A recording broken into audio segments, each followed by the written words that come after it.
Kini saya serahkan masa depan saya kepada putusan majelis hakim.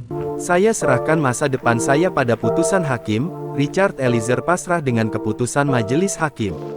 Terdakwa kasus dugaan pembunuhan berencana Nofriansyah Yosua Huta Barat Brigadir J. Richard Eliezer Pudihang Lumiu, Baradae, menyatakan hanya bisa pasrah dan menyerahkan masa depannya di tangan majelis hakim.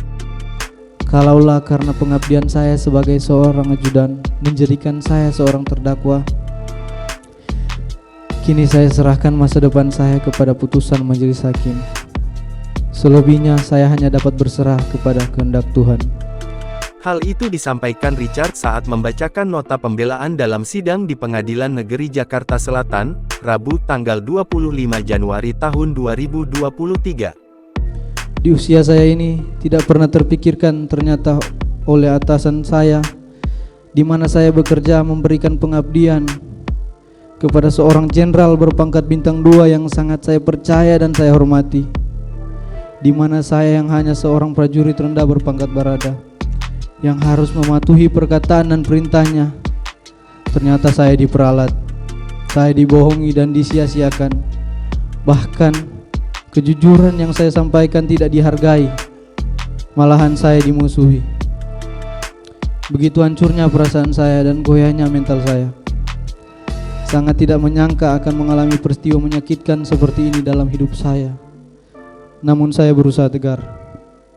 Richard mengatakan, dia tidak pernah menduga atau mengharapkan kasus hukum yang sekarang menimpanya saat ini. Menurut Richard, dia sebagai seorang anggota Korps Brimob, dia hanya mencoba menjalankan tugas dengan baik dan setia. Richard juga merasa dikelabui Ferdy Sambo sehingga menjadi salah satu terdakwa dalam kasus itu. Richard berharap majelis hakim mempertimbangkan nota pembelaannya. Dalam kasus itu terdapat 5 terdakwa yang sudah menjalani sidang tuntutan. Mereka adalah Richard Eliezer, Baradae, Ferdy Sambo, Putri Chandrawati, Ricky Rizal, dan Kuat Maruf. Dalam tuntutannya, jaksa menilai kelima terdakwa terbukti bersalah melakukan tindak pidana pembunuhan terhadap Brigadir J yang direncanakan terlebih dahulu. Kelimanya dinilai melanggar pasal 340 Kitab Undang-Undang Hukum Pidana KUHP, junto pasal 55 ayat 1 ke 1 KUHP.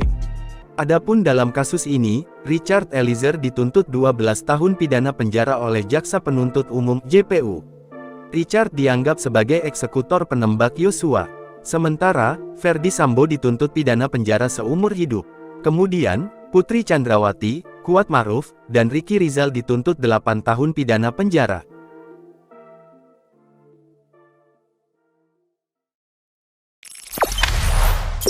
Jangan lupa subscribe, share, komen, dan like ya!